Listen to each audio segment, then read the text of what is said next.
Hello दोस्तों, नमस्कार। कैसे हैं आप? आज हम बात करने वाले हैं एक ऐसे एनएफओ के बारे में, एक ऐसे न्यू फंड ऑफर के बारे में जो एक्सिस म्यूचुअल फंड लेके आ रहा है। बेसिकली जो एक्सिस म्यूचुअल फंड है, जैसे एसबीआई है, जैसे आईसीआईसी है, जैसे एचडीएफसी है, वैसे ही एक्सिस म्यूचुअल फंड है जो कि एक नया फंड लेके आ रहा है।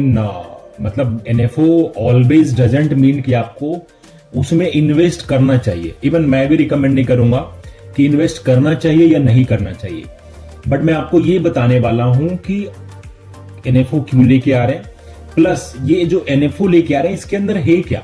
क्योंकि देखो, वैसे तो 2000-3000 म्यूचुअल फंड है, तो काम कैसे करता है, क्योंकि सब पर्पस तो एट द एंड यही है कि भाई रिटर्न जनरेट करके इन्वेस्टर को देना है, लेकिन अंदर मटेरियल क्या है, स्ट्रेटजी क्या है, वो मैटर करता है, और उसका इंडेक्स क्या है, उसका बेंचमार्क क्या है। ठीक है, so let's connect to the जो भी टॉपिक्स है, हम थोड़ा बाहर जा रहे हैं। ठीक है, सो ये जो एनएफओ आ रहा है ऑलरेडी 4 अक्टूबर, जो कि 2-4 दिन पहले ही ये ओपन हो चुका है और 18 तारीख तक ये चलेगा एनएफओ।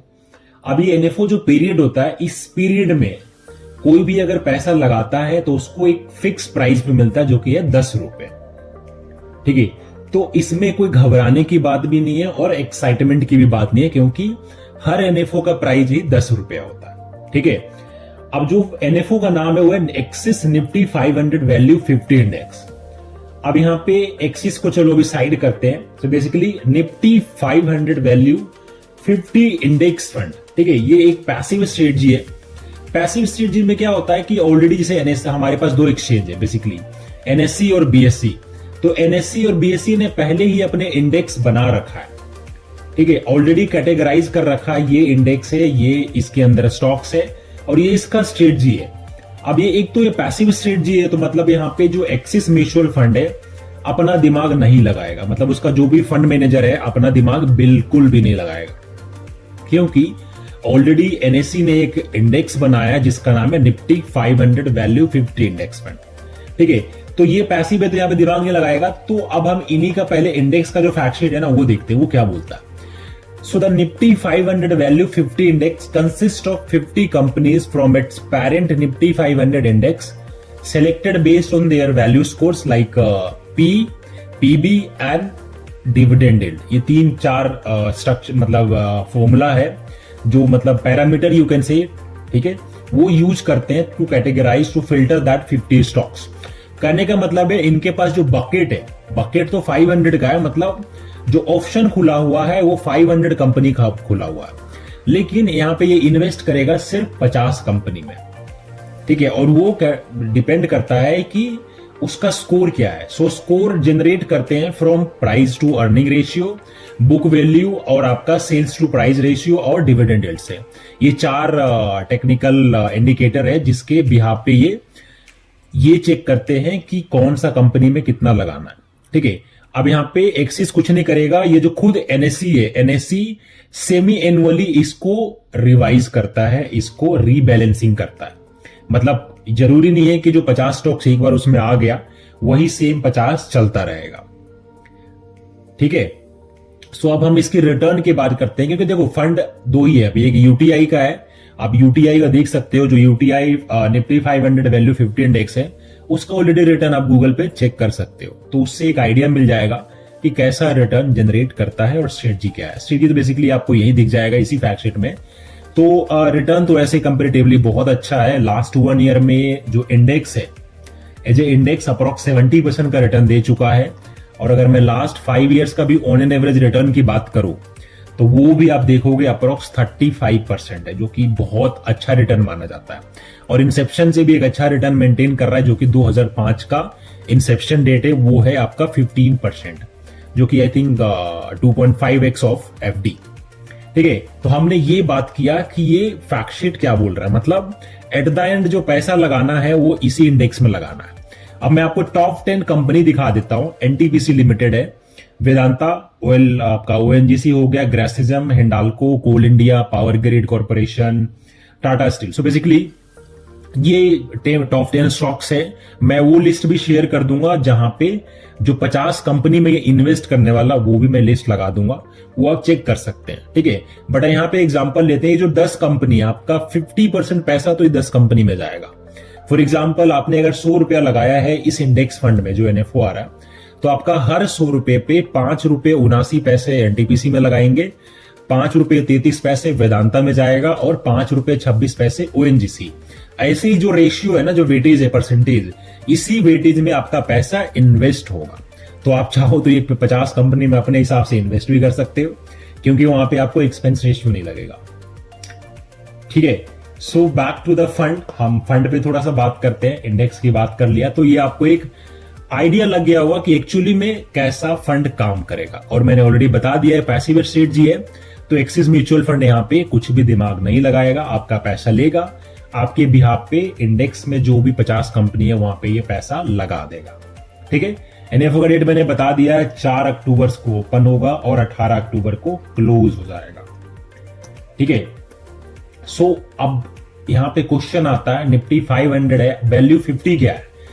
सो अब ये गेस करो व्हाट इज वैल्यू, ठीक है। बेसिकली वैल्यू ये चीज होता है कि देखो, बाइंग ए मोबाइल फोन ऑनलाइन, या फिर अभी आप कर रहे हो और आप वेट कर रहे हो कि कोई ऐसा फेस्टिवल आएगा जहां पे सेल लगेगा, बिग बिलियन सेल लगेगा और आप उस वहां पे प्राइस ड्रॉप होगा और उसको खरीदोगे। Booking of flight ticket, juggle between different credit card for best offers. So वैसे ही जो फंड मैनेजर होता है, फंड मैनेजर तो हटा दो क्योंकि पैसिव स्ट्रेटजी है, तो यहाँ पे एनएससी की बात करते हैं। जो एनएससी है, जो इंडेक्स बनाया है, जो वहां पे रिसर्च एनालिस्ट बैठे हुए हैं जो स्कोर बनाते हैं, ठीक है। तो वहां पे वो अपने हिसाब से रिसर्च करेगा, जो अंडर वैल्यूड प्राइस होगा, जो, क्योंकि प्राइस टू अर्निंग रेशियो होता क्या है, पी, मतलब पी का मतलब होता है कि 1 रुपये कमाने के लिए आपको कितना एक्सपेंस करना पड़ेगा, कितना इन्वेस्ट करना पड़ेगा। ऐसे निफ्टी का फी आई थिंक 23.2 है, ठीक है। तो इसका मतलब क्या हुआ कि आपको अगर निफ्टी 50 में अगर आप पैसा लगा रहे हैं और आपको 1 रुपया प्रॉफिट कमाना है साल भर में, तो आपको 23.2 रुपीज, मतलब 23 रुपया 20 पैसा इन्वेस्ट करोगे तो साल में आपको 1 रुपया कमा के देगा। तो पी का यही फॉर्मूला होता है, आई मीन पी का मीनिंग यही होता है। पीबी का मीनिंग होता है प्राइस टू बुक वैल्यू, कि उसका एक्चुअल प्राइस क्या है, ठीक है। तो अलग अलग टेक्निकल यूज करते हैं, ज्यादा अंदर मत जाइए कि टेक्निकल होता क्या है, बस आपको आइडिया लगना चाहिए कि एक्चुअली में ये फंड काम कैसे करेगा, ठीक है। अब मैं कुछ आपको दिखाने वाला हूं। अब ये देखो मीनिंग है, पी रेशियो क्या मीनिंग क्या होता है फाइंडिंग वैल्यू स्टॉक्स में। पीवी रेशियो का मीनिंग क्या होता है, आपका प्राइस टू सेल्स क्या है, डिविडेंड यील्ड। बेसिकली ये 4 इंडिकेटर है जो यूज करेंगे। अब पी का मतलब है लो द बेटर, मतलब जितना कम पी होगा उतना अच्छा वो स्टॉक्स होगा, समझ गया ना। क्योंकि जितना कम पी होगा उतना पैसा कम इन्वेस्ट करना पड़ेगा टू अर्न 200 रुपीज। पीबी भी अच्छा है, लो द बेटर पीएस भी अच्छा है, और डिविडेंड यील्ड में जितना हायर, डिविडेंड मतलब वो कंपनी डिविडेंड कितना बांट रहा है। तो ये आप गो थ्रू कर सकते हैं, मैं डिटेल में नहीं जाऊंगा, ठीक है। अब हम बात करने वाले हैं, हम कंपेयर करेंगे निफ्टी का रिटर्न, निफ्टी 50 का रिटर्न और निफ्टी 500 का। सो ये चार्ट देखो आप, परफॉर्मेंस रिस्क रिटर्न प्रोफाइलिंग में लास्ट 1 ईयर में निफ्टी 50 का जो रिटर्न है वो 32% है, अप्रोक्स 33% से।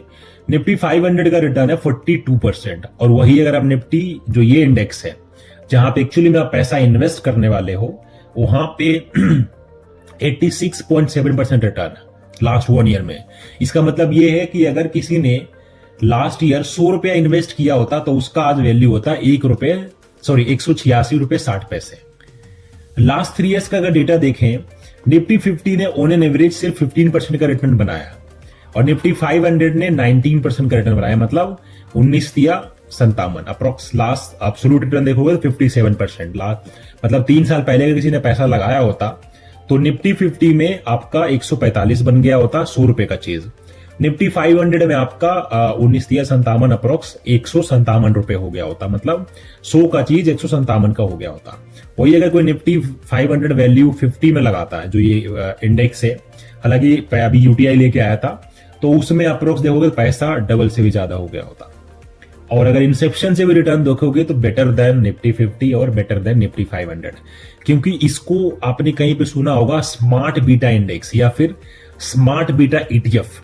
बेसिक जितने भी स्मार्ट बीटा ईटीएफ बनता है ना एक्सचेंज ट्रेडेड फंड, वो यहीं से बनता है, क्योंकि यहां पे this is combination of passive plus active.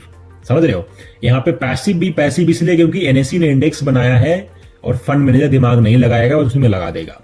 Active इसलिए क्योंकि एनएससी वाला दिमाग लगा रहा है, वो हर 6 महीने पे उसको रीबैलेंसिंग कर रहा है, तो आपको ज्यादा सोचने की जरूरत नहीं है। इसका अगर आप एसआईपी का भी रिटर्न का देखोगे तो लास्ट 10 ईयर्स में ऑन एन एवरेज 25% का रिटर्न बनाया, जो कि बहुत अच्छा है। लास्ट आप 3 ईयर्स का रिटर्न देखो एसआईपी का 53%, कहां इतना अच्छा रिटर्न मिलता है।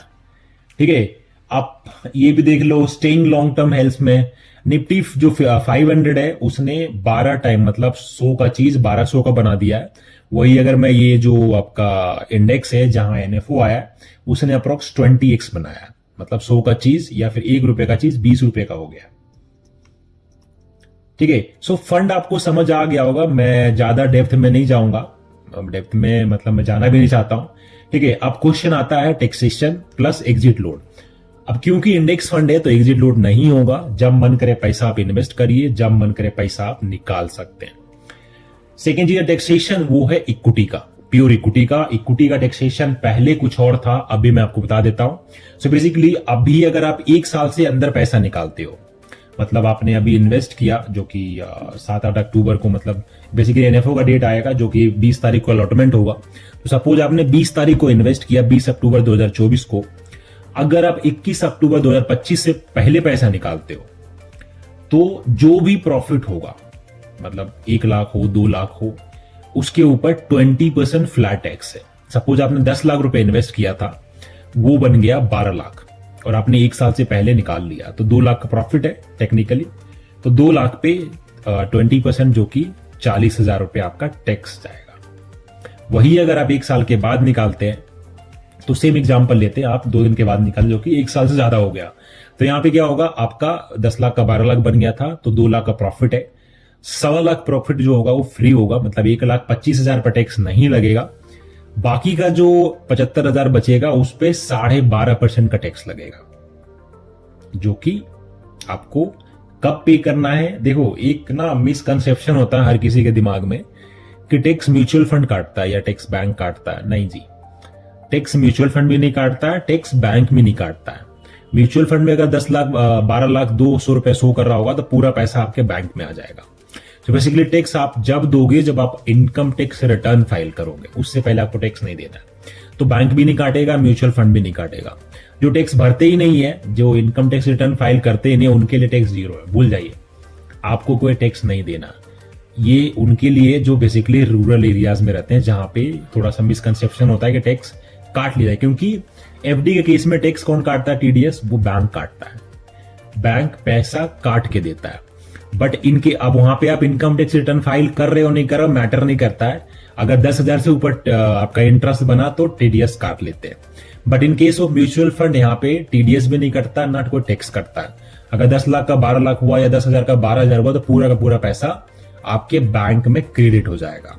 टैक्स कौन भरेगा, फिर से बता रहा हूं, जो इनकम टैक्स रिटर्न फाइल करता है। सपोज अगर मेरा इनकम ही 5 लाख के नीचे है और मैं रूरल एरिया से, मेरा कोई उससे मतलब सैलरी उलरी भी नहीं आता, तो मैं इनकम टैक्स का क्यों फाइल करूंगा, नहीं करूंगा। जो लोग नहीं करते हैं उनके लिए, ठीक है। सो टैक्सेशन समझ आ गया, फंड कैसा हो समझ आ गया। कुछ और भी क्वेरीज हो तो आप कमेंट बॉक्स में लिख दीजिएगा, I would love to reply there. Thank you so much.